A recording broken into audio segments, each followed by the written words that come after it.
Finland সরকার কি 2025 সালের পরে স্পাউস আনা বন্ধ করে দিল? 2025 সালের পর থেকে আপনি কি আর স্পাউস সহ ফিনল্যান্ডে পড়তে আসতে পারবেন না? আপনি কি 2025 সালে ফিনল্যান্ডে স্পাউস সহ পড়তে আসতে চাচ্ছেন? কি কি ক্রাইটেরিয়া ফিল আপ করলে বা কোন কোন বিষয়গুলো লক্ষ্য রাখলে আপনি ফিনল্যান্ডে স্পাউস সহ পড়তে আসতে পারবেন, সেই বিষয়গুলো নিয়ে জানতে চাচ্ছেন? এই সব প্রশ্নের উত্তর আজকে আমরা এই ভিডিওতে দেখব।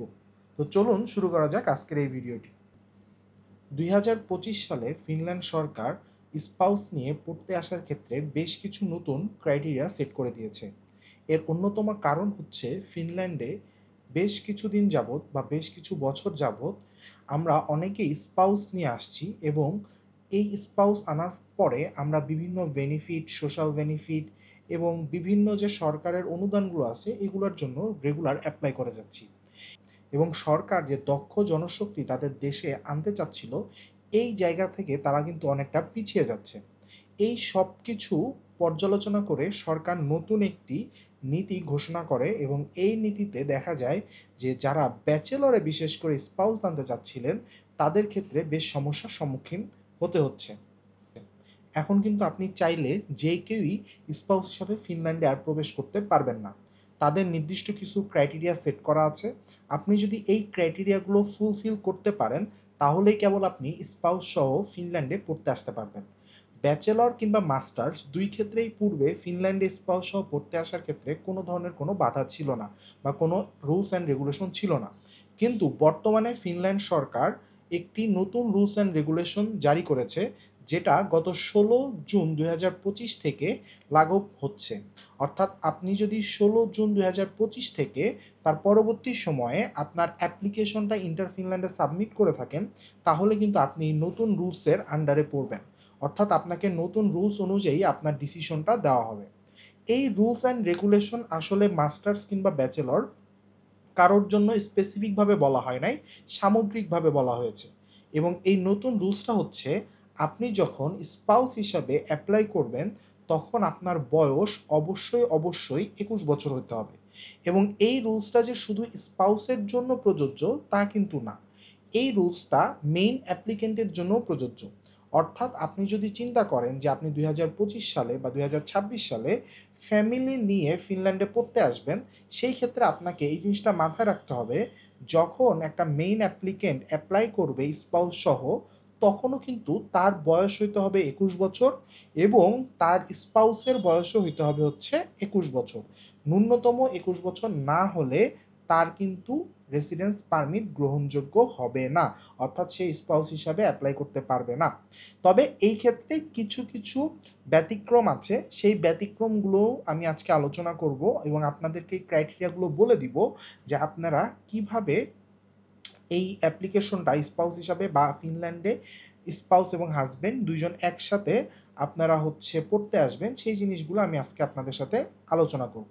তো এই সব কিছু আলোচনার আগে চলেন ঘুরে আসি যে আমাদের ফিনিশ ইমিগ্রেশন ওয়েবসাইটে কি কি ইনফরমেশন দেওয়া আছে, এবং কি কি ক্রাইটেরিয়া ফিল আপ করলে আমরা একসাথে ফিনল্যান্ডে পড়তে যেতে পারবো, সেই জিনিসটা আমরা একটু খেয়াল করি।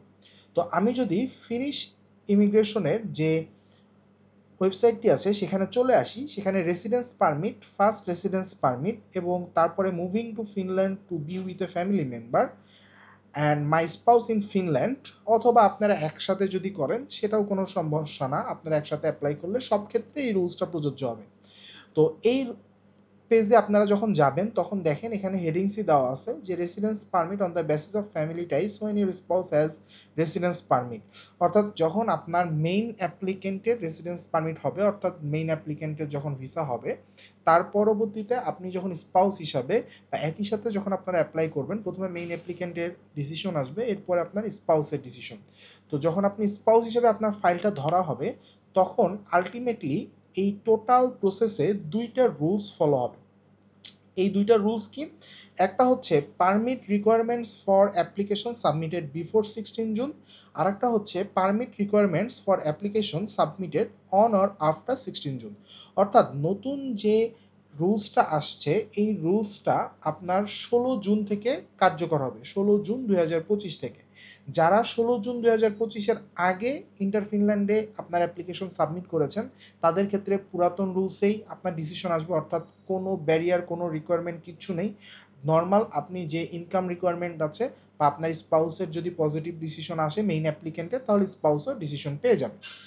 বাট যদি আপনার ইন্টার ফিনল্যান্ডে অ্যাপ্লিকেশনটা 15 জুন 2025-এর পরে সাবমিট করা হয়, অর্থাৎ 16 জুন 2025-এ সাবমিট করা হয়, সেই দিন থেকে নতুন রুলসগুলো আপনার জন্য প্রযোজ্য হবে। তো আমরা দেখেন স্ক্রিনে কী কী রুলস বলছে।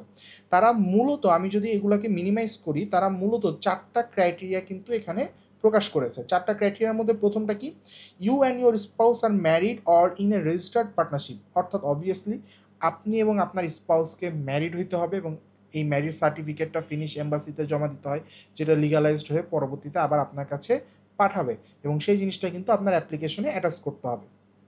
দেন সেকেন্ড বলছে, your spouse has a residence permit in Finland or you are applying for a residence permit at the same time with your spouse. অর্থাৎ সেকেন্ড যে ক্রাইটেরিয়াটা বলছে যে হয় আপনার হাজব্যান্ড বা ওয়াইফ, অর্থাৎ একজন মেইন অ্যাপ্লিকেন্ট আমরা যাকে বলি, তার ফিনল্যান্ডের রেসিডেন্স পারমিট হইতে হবে। অর্থাৎ মূল কথা হচ্ছে প্রথমে মেইন অ্যাপ্লিকেন্টের পজিটিভ ডিসিশন আসতে হবে।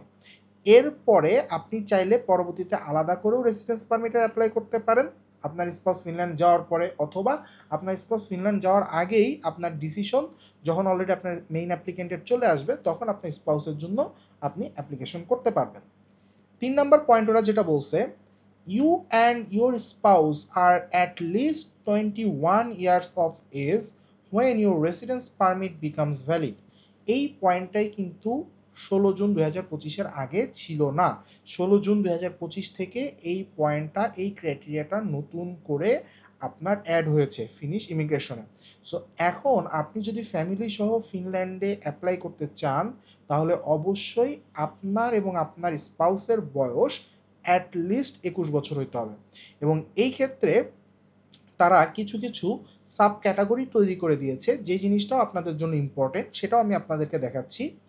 The residence permit application may be submitted at earliest 9 months before turning 21। If you submit the application earlier the decision may be negative. অর্থাৎ আপনার বয়স অথবা আপনার স্পাউসের বয়স 21 বছর হওয়ার 9 মাস পূর্বে, আপনি সর্বোচ্চ 9 মাস পূর্বে আপনি হচ্ছে এই অ্যাপ্লিকেশন সাবমিট করতে পারেন। এর আগে যদি আপনি সাবমিট করেন তাহলে সেই ক্ষেত্রে আপনার ডিসিশন নেগেটিভ আসতে পারে। তবে এই ক্ষেত্রে মনে রাখবেন যে অনেকে আমি জানি কোশ্চেন করবেন যে ভাই আমি তো সিঙ্গেল যাচ্ছি, তাহলে কি আমারও 21 বছর হইতে হবে ফিনল্যান্ডে অ্যাপ্লাই করতে হলে? না, এটা শুধুমাত্র তাদের জন্য প্রযোজ্য যারা ফ্যামিলি সহ অ্যাপ্লাই করবেন। অর্থাৎ ধরেন আপনি, সাপোজ আমি আপনাদের একটা এক্সাম্পল দিয়ে বুঝাই দিই, যে একজন মেইন অ্যাপ্লিকেন্ট, একজন ছেলে যার বয়স হচ্ছে মনে করেন হলো 20 বছর, সে ব্যাচেলরের জন্য পড়তে যাবে। সে ধরেন বিবাহ করেছে, তার ওয়াইফের বয়সও ধরেন 20 বছর অথবা 19 বছর। এখন এই ক্ষেত্রে সে যদি ওয়াইফ সহ অ্যাপ্লাই করে তাহলে অবশ্যই দুইজনের বয়সই 21 বছর হইতে হবে। বাট সে যদি নিজে সিঙ্গেল পড়তে যাওয়ার জন্য অ্যাপ্লাই করে তাহলে সে অ্যাপ্লাই করতে পারবে। বাট দুইজন যদি একসাথে ফ্যামিলি হিসাবে অ্যাপ্লাই করে তাহলে দুইজনেরই কিন্তু নেগেটিভ আসার সম্ভাবনা সবচাইতে বেশি, কারণ ফ্যামিলি হিসাবে আপনার বয়স 21 বছর না হওয়া পর্যন্ত আপনি অ্যাপ্লাই করতে পারবেন না। সেই ক্ষেত্রে মেইন অ্যাপ্লিকেন্টের পজিটিভ ডিসিশন আসলেও আপনার স্পাউসের কিন্তু নেগেটিভ ডিসিশন 100% আসবে। এখানে কিন্তু সেটা একদম পরিষ্কার করে বলে দিয়েছে।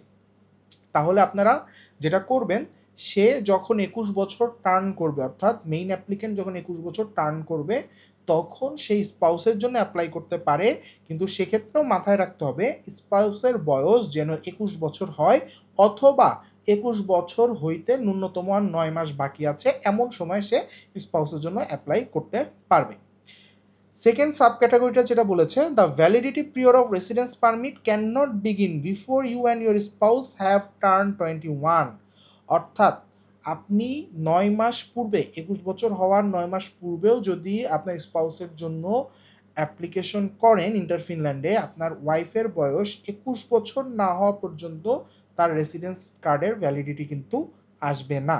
সো এটাও কিন্তু আপনাকে মাথায় রাখতে হবে, যখন অ্যাপ্লাই করবেন তখন রেসিডেন্স কার্ডের ভ্যালিডিটি, অর্থাৎ আপনি ফিনল্যান্ডে কবে যেতে চান, এই intent to journey to Finland, এই অপশনটা কিন্তু আপনাদেরকে অবশ্যই তার বয়স যখন 21 বছর হবে যেই ডেটে, সেই ডেটটা আপনাকে ইনপুট করতে হবে। তা না হলেও কিন্তু আপনার ডিসিশন নেগেটিভ আসতে পারে।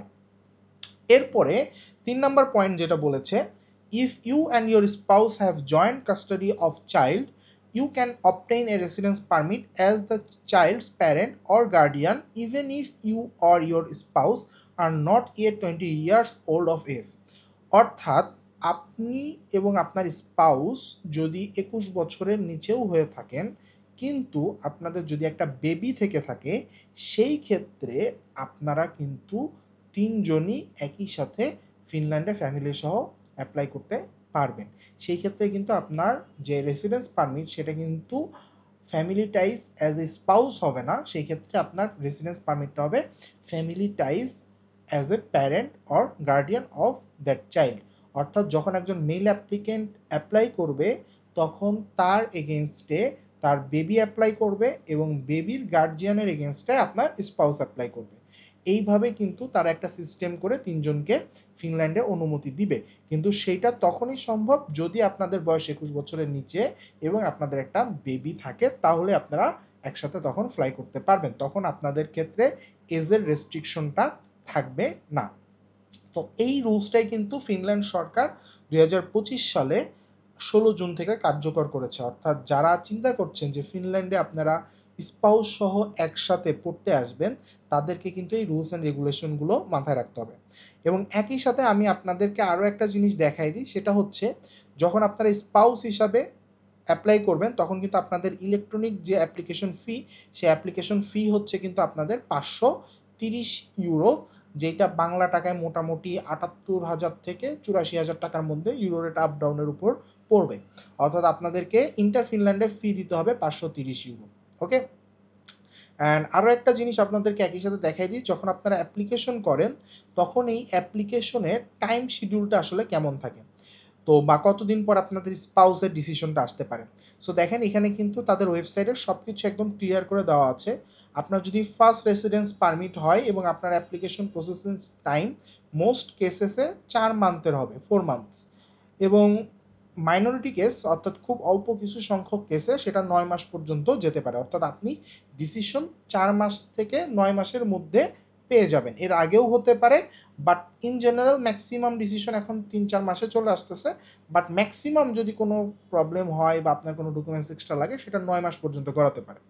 আর maximum processing time provided by law, অর্থাৎ আপনার ল দ্বারা যে জিনিসটা হচ্ছে আপনার বাইন্ড করা ওদের, যে আপনার ম্যাক্সিমাম প্রসেসিং টাইম কত হবে, সেটা হচ্ছে 9 মান্থস।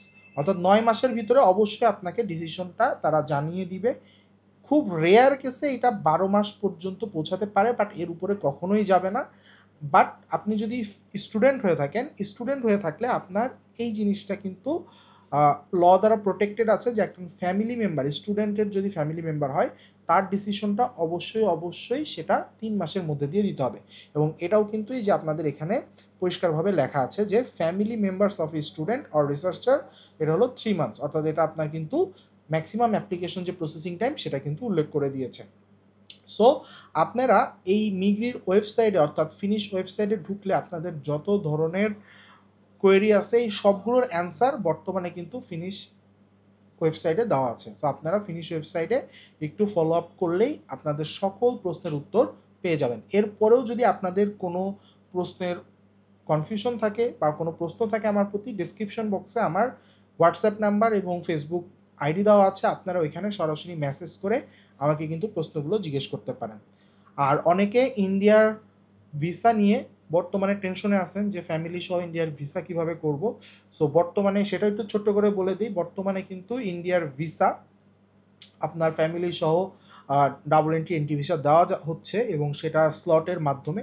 সো এক্ষেত্রেও যদি কারোর কোনো হেল্প প্রয়োজন হয়, তারাও আমাকে ইনবক্সে বা হোয়াটসঅ্যাপে নক করতে পারবেন। তো এটাই ছিল ফ্যামিলি নিয়ে ফিনল্যান্ডের নতুন রুলস। সো আপনারা যারা অ্যাপ্লাই করবেন, তারা এই বিষয়গুলো মাথায় রেখে ভবিষ্যতে অ্যাপ্লাই করবেন। ভিডিওটি ভালো লাগলে এবং আপনার কাছে যদি ইনফরমেটিভ মনে হয়, ভিডিওটি শেয়ার করে দিবেন, কমেন্টস করবেন, সাবস্ক্রাইব করবেন। সবাইকে ধন্যবাদ, দেখা হবে নতুন কোনো ভিডিওতে।